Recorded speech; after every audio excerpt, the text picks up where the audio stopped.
Kanalıma ve mutfağıma hoş geldiniz. Evet, bugün sizlerle birlikte pamuktan bile daha yumuşak poğaçalar hazırlayacağız.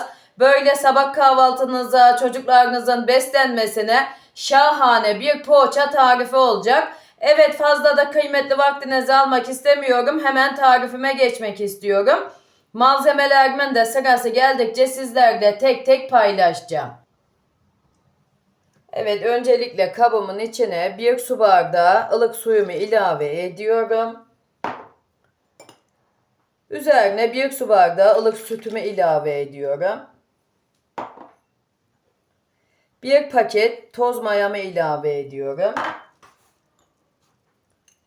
1 tatlı kaşığı tuz, 2 yemek kaşığı da şekerimi ilave ediyorum ve karıştıracağım. Sonra ağzını kapatıp bir 10 dakika mayamın aktifleşmesini sağlayacağım.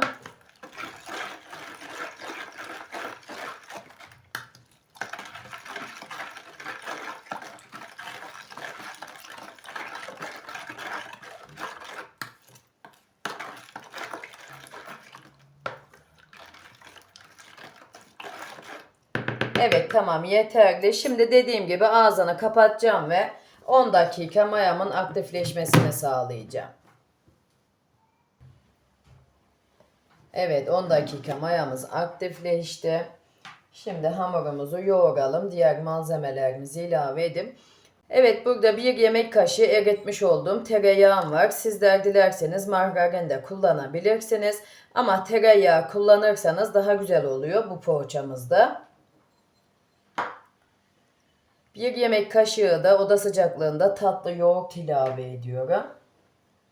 2 tane yumurtamın akını ilave ediyorum. Sarısını üzerine kullanacağım poğaçalarımın.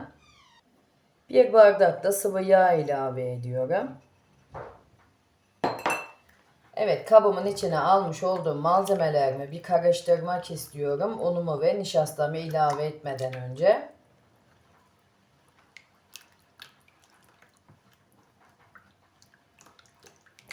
Evet, tamam, yeterli. 1 bardak da buğday nişastası ilave ediyorum. Sizler mısır nişastası da kullanabilirsiniz. Ama benim tercihim buğday nişastası. Bunu da belirtmiş olayım. 5 su bardağı da unum var. Böyle kontrollü bir şekilde ilave edip yoğuracağım.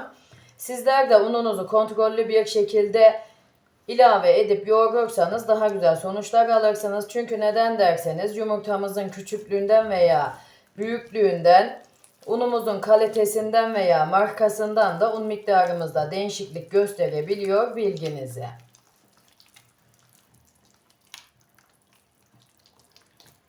Evet, ben unumun hepsini kullanacağım çünkü hepsini alacak.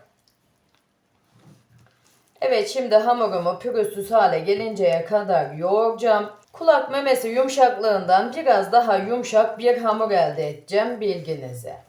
Çünkü bu poğaçamızın hamurunun yumuşak olması lazım. Buna dikkat ederseniz çok güzel, pamuk kadar yumuşak bir poğaça elde edersiniz.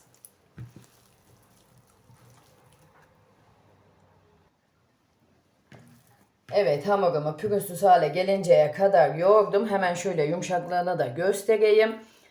Evet, hamurumuzun yumuşaklığı bu şekilde olacak. Yani hafif ele yapışır bir hamur olacak.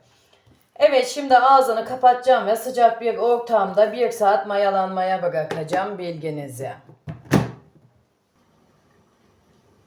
Evet, hamurumuz mayasını aldı.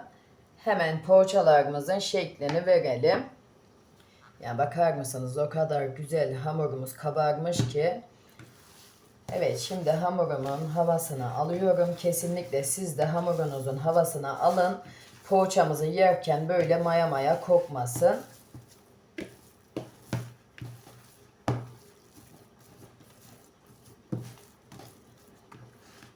Evet, şimdi böyle yumurta büyüklüğünde hamurumdan bir parça alıyorum. Avucumun içinde yuvarlayıp yağlı kağıt sermiş olduğum tepsimin içine ilave ediyorum. Yine bir parça hamurumdan bölüyorum yumurta büyüklüğü kadar ve avucumun içinde yuvarlıyorum ve yağlı kağıt sermiş olduğum tepsimin içine ilave ediyorum.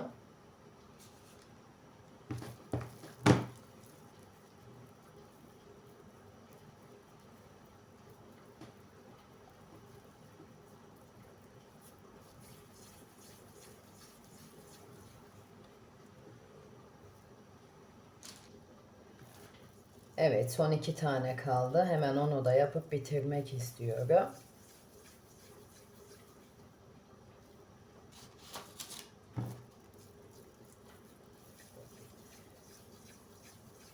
Evet, şimdi 20 dakikada tepsi mayası yapacağım. Üzerine bir sofra bezi kapatıp bilginize.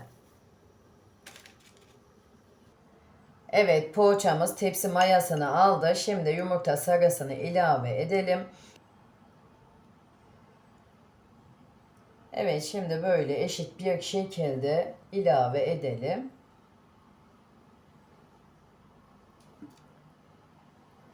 Evet, fırçamızı fazla bastırmayalım ki poğaçamızın üzerine mayası sönmesin.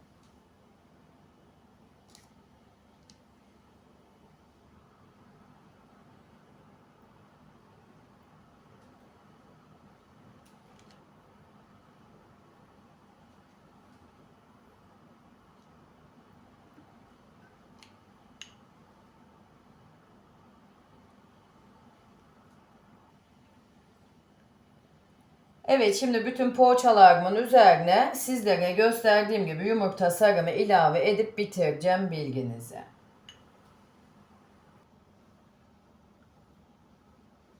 Evet, şimdi çörek otumuzla susamımızı ilave edelim.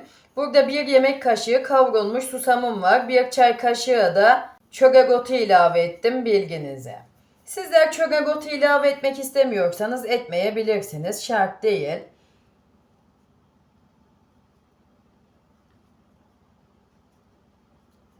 Evet, ben bu şekilde susamımı ilave ediyorum. Sizler dilerseniz direkt ortasına da ilave edebilirsiniz. Bu şekilde yapmak istemezseniz.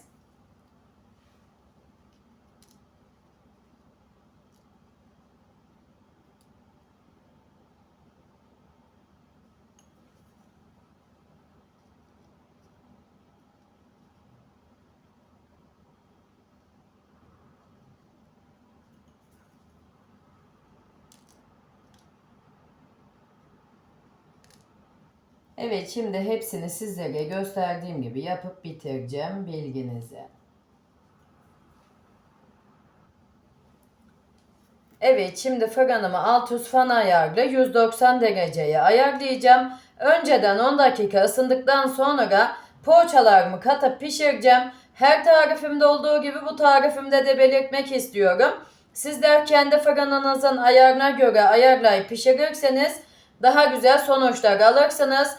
Çünkü fırınlarımızın markası aynı olmadığı için pişirmede de değişiklik gösterebiliyor bilginize. Evet, poğaçalarım pişti. 15 dakikada dinlendi. Yani o kadar güzel bir poğaça tarifi oldu ki kesinlikle hem hamburger ekmeği olarak da kullanabilirsiniz hem de poğaça olarak kullanabileceğiniz şahane bir poğaça tarifi oldu. Evet, hemen diğer tepsime de göstereyim. Böyle altına da göstereyim. Altı da üstü de çok güzel olacak şekilde kızardı. Hemen bunu da belirtmek istiyorum. Benim fırınım tek tepsilik olduğu için her bir tepsim yarım saatte pişti. Eğer sizlerin fırını 2 tepsilikse ikisine de aynı anda katıp pişirebilirsiniz. Yine yarım saat 40 dakikalık bir sürede pişecektir. Bunu da hemen belirtmiş olayım. Evet, hemen poğaçamın iç dokusunu da sizlerle paylaşmak istiyorum. Yani bugüne kadar o kadar çok poğaça tarifi denedim ki inanın ki bunun kadar pamuğunu ve bunun kadar yumuşağını görmedim. Yani bakar mısınız? İçi de hiç hamursu değil, tel tel bir poğaça tarifi oldu.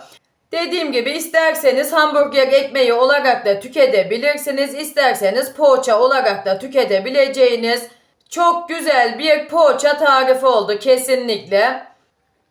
Bakar mısınız yumuşaklığına? Yani pamuktan bile daha yumuşak bir poğaça tarifi oldu kesinlikle.